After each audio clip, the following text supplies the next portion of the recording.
Bismillahirrahmanirrahim. Assalamualaikum warahmatullahi wabarakatuh. Kaifa halukum anak-anak salih di rumah? Semoga anak-anak salih di rumah semuanya dalam keadaan sehat ya.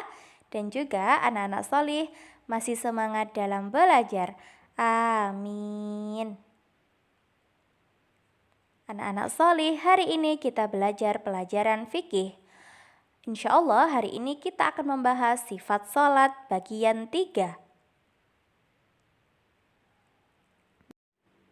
Masih ingatkah kalian bahwa sholat itu menghadap kiblat sambil niat dalam hati, kemudian bertakbiratul ihram. Nah, setelah itu membaca doa iftitah. Setelah membaca doa iftitah, berta'awud dan membaca surat Al-Fatihah. Kemudian setelah itu melafalkan surat yang ada di dalam Al-Quran, surat yang kalian hafal ya. Kemudian ruku dan kemudian bangkit dari ruku yang disebut dengan i'tidal. Kemudian sujud dan duduk di antara dua sujud. Ustazah ulangi, menghadap kiblat sambil niat dalam hati, kemudian bertakbiratul ihram, kemudian membaca doa iftitah, membaca ta'awud dan membaca surat Al-Fatihah, kemudian melafalkan surat yang ada di dalam Al-Quran. Setelah itu ruku, kemudian bangkit dari ruku atau yang disebut dengan i'tidal, dan selanjutnya yaitu sujud dan duduk di antara dua sujud. Nah, kemudian setelah itu takbir dan sujud untuk rokaat kedua. Pada rokaat kedua ini anak-anak solih, yang kita lakukan sama seperti rokaat pertama. Tetapi untuk doa iftitah dan ta'awud tidak diucapkan lagi ya pada rokaat yang kedua dan rokaat berikutnya. Jadi cukup rokaat yang pertama saja ya. Kemudian selanjutnya selesai sujud yang kedua, kita duduk tasyahud awal. Cara duduknya adalah duduk iftiros.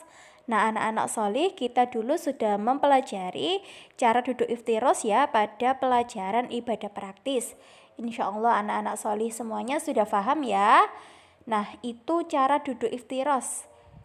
Coba diamati gambarnya.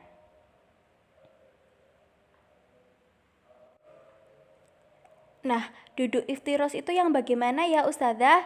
Misal ada yang bertanya seperti itu. Nah, ini anak-anak solih, duduk iftiros adalah duduk dengan menegakkan kaki kanan dan membentangkan kaki kiri, kemudian menduduki kaki kiri tersebut. Jadi kaki kanannya itu ditegakkan, kemudian kaki kiri dibentangkan dan diduduki. Coba perhatikan gambarnya. Kaki kanan ditegakkan, kaki kiri dibentangkan dan diduduki. Nah, setelah tasyahud awal, kita berdiri ya anak-anak solih sambil bertakbir dan mengangkat kedua tangan untuk menuju ke rokaat yang ketiga. Nah, seperti itu ya anak-anak solih. Lalu bagaimanakah sifat sholat selanjutnya? Insya Allah nanti akan kita pelajari pada pertemuan berikutnya ya.